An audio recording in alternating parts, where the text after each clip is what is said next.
Hello there and welcome to the T-Vox podcasts. I'm Jennifer Kirk And I'm Zoe Robinson. and today we're going to be talking a little bit about hormones because there's an awful lot of urban myths floating around and a lot of ignorance as well in terms that people just don't have the information that they need. And it's something you were talking about this morning, Zoe, that what was it about timescales of development? Because the information's not readily available. Definitely, yeah.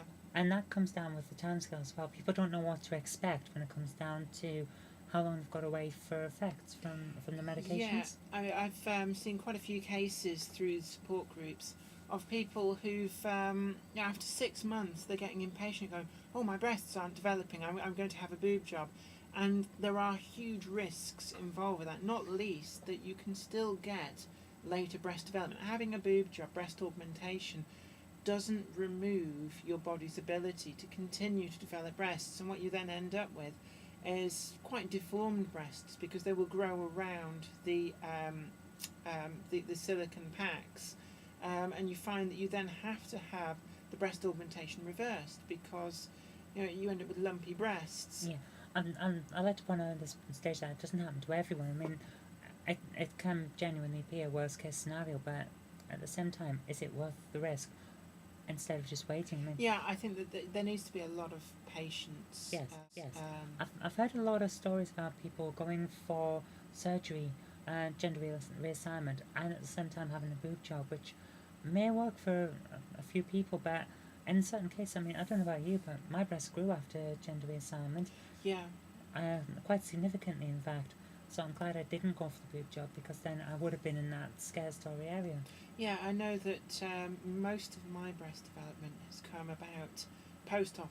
I didn't have a huge amount of breast development. I was on hormones for about 2.5 years, about 2 years. And the other thing worth noting is that there's lots of different means of delivering hormones, and it isn't necessarily the case that every method is best for every person. So it's something that I found was that hormones that I've been on for a number of years didn't actually have as good an effect as other hormones I was subsequently switched on to.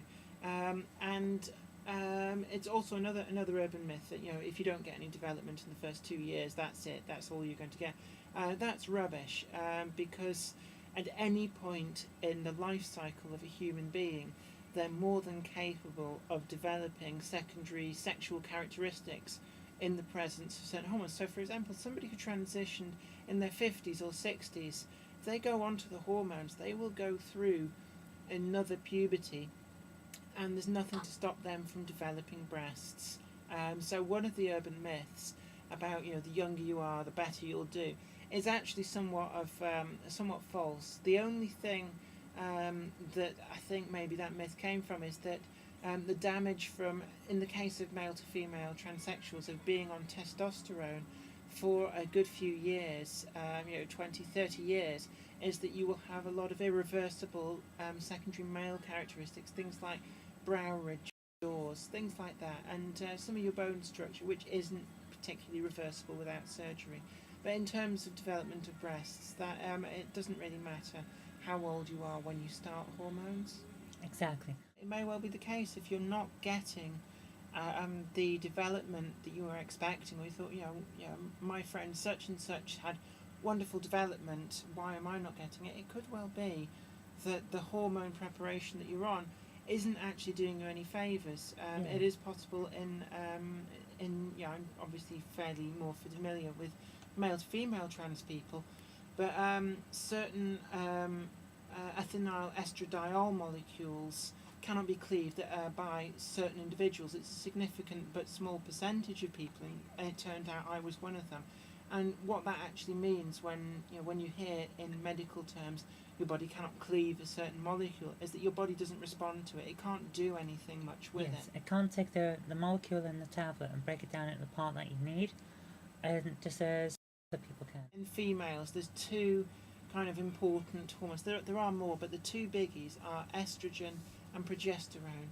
And I was on a progestin, which is a fake molecule. I say fake. It's a synthetic molecule. It's not a naturally occurring molecule. And in most people, their body will see that as progesterone and use it like progesterone. But again, in a small percentage of people, they can't cleave that molecule. Their body essentially ignores it.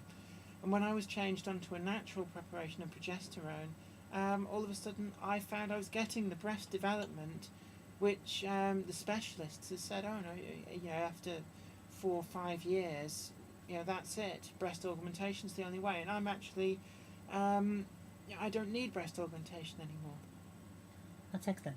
And you were saying about the hemihydrate you went on to. What was the preparation that you went before, the one that didn't work for you? Oh, is that valerate? Estradiol valerate, and it's the valerate molecule which caused issues.